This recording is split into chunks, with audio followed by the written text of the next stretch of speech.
नमस्कार, डीटीवी भारत में आपका स्वागत है। मैं हूं पूजा वर्मा। बिहार में जहरीली शराब से मौत का कहर लगातार जारी है। ये आंकड़े बढ़ते चले जा रहे हैं। ऐसे में सवाल उठने लगे हैं और बिहार की सियासत भी अब गर्म हो गई है। सभी राजनीतिक पार्टियां अब इसको लेकर अपनी तरफ से बयान देते हुए नजर आ रहे हैं। जहां एक तरफ नेता प्रतिपक्ष तेजस्वी यादव आरोप लगा रहे हैं बिहार सरकार पर, नीतीश कुमार पर, तो वहीं अब सत्ता पक्ष के नेता अपनी तरफ से इन आरोपों को खारिज करते हुए और बयान देते हुए नजर आ रहे हैं। साथ ही विपक्ष पर भी आरोप लगाते हुए नजर आ रहे हैं। और आज अगर बात करें तो इस मामले में यानी कि जहरीली शराब से मौत मामले में समस्तीपुर से भी एक नया अपडेट सामने आया। यहाँ भी 4 लोगों की मौत हो गई, जिसमें 2 सेना के जवान शामिल थे। अब देखिए, सवाल ये उठने लगा है कि आखिर बिहार में जो जहरीली शराब से मौत है वो क्यों जारी है, जबकि बिहार में पूर्ण शराबबंदी कानून लागू है।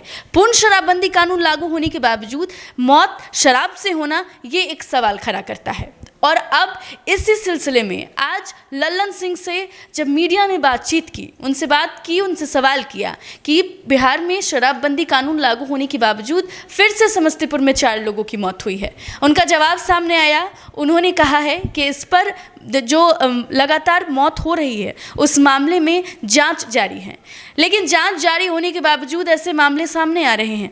लल्लन सिंह ने खुद कहा, जेडीयू के राष्ट्रीय अध्यक्ष लल्लन सिंह, उन्होंने कहा है कि समीक्षा, जब उनसे सवाल किया गया कि विपक्ष समीक्षा की बात करती है तो उन्होंने कहा कि जिन्हें शराब पीना है वो समीक्षा करे, समीक्षा नहीं होगी। देखिए, सत्ता पक्ष अपनी तरफ से इसको लेकर के बात सामने रख रहा है।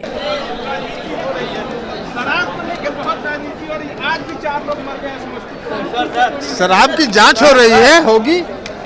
राजनीति करने वाले लोग राजनीति करते रहे। सरकार को जो काम करना है वो सरकार काम कर रही है। समीक्षा करनी चाहिए। विपक्ष की मांग है कि समीक्षा करनी चाहिए। बाहर चलिए। कौन सी समीक्षा करना चाहिए? बाहर चलिए। शराबबंदी कानून पे फिर से समीक्षा करनी चाहिए। शराबबंदी कानून लागू है और लागू रहेगा। जिनको पीना है वो समीक्षा करवाते हैं। विपक्ष आरोपों का सिलसिला जो है वो सत्ता पक्ष पर मढ़ रहा है और ये आरोप प्रत्यारोप का सिलसिला जारी है। लेकिन इसमें नुकसान उन लोगों का हो रहा है जो जहरीली शराब पी रहे हैं। बिहार में पूर्ण शराबबंदी है। ऐसे में हमने पहले भी कहा है कि लोगों की जिम्मेदारी है, लोगों को भी ये समझना होगा कि जब बिहार में पूर्ण शराबबंदी लागू है तो फिर क्यों ऐसी शराब की भट्टियां अवैध रूप से बनाई जा रही है। ऐसे में क्यों प्रशासन लापरवाही बरत रही है, क्यों सरकार के द्वारा जो नियम कानून लागू किए गए हैं सख्त इस पर कार्रवाई की भी मांग की गई है और कई सारे इस पर धाराएं जो हैं वो बनाई गई हैं। इस पर सज़ा का भी हम कहें तो प्रावधान है। ऐसे में लोग भी नहीं डर रहे हैं। ऐसे में प्रशासन की संलिप्तता से अलग अलग राज्यों से शराब जो है वो बिहार में लाए जा रहे हैं, अवैध रूप से शराब बनाए जा रहे हैं और इन अवैध रूप से शराब बनाने की वजह से ही आम लोगों की जान जा रही है। लेकिन जान तो जा ही रही है, सियासत भी तेज है, लेकिन इस बीच नुकसान आम लोगों का हो रहा है। नुकसान उनका हो रहा है जो इन शराबों को पी रहे हैं। और बिहार में सियासत अब इसको लेकर के बढ़ चढ़कर जो है वो चल रही है। विपक्ष जहां सत्ता पक्ष पर आरोप लगा रहा है, वहीं अब जो सत्ता पक्ष है वो विपक्ष पर आरोप लगा रहा है। और इस सिलसिले में अब सियासत गर्म होने के साथ साथ देखिए लगातार ये मौतों का आंकड़ा बढ़ रहा है। गोपालगंज की बात कर ले, बेतिया की बात कर ले, समस्तीपुर की बात कर ले, तो लगातार अलग अलग जिलों से मौत की खबरें अब सामने आने लगी हैं और इन मौत के आंकड़ों में भी अब बढ़ोतरी होने लगी है।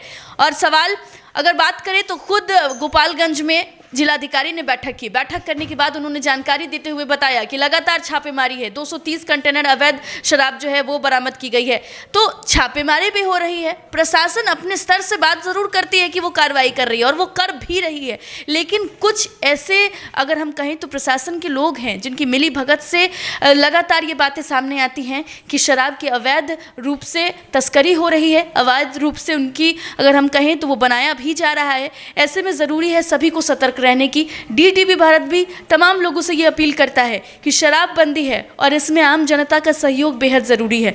बेहद ज़रूरी है कि आप भी अपना दायित्व समझें। बेहद ज़रूरी है कि जहरीली शराब से बचे। पूर्ण शराबबंदी है बिहार में लागू है और ऐसे में आपको भी शराबबंदी कानून को पालन करने में सरकार का और प्रशासन का सहयोग करना बेहद ज़रूरी है। फिलहाल के लिए इस खबर में इतना ही। नमस्कार।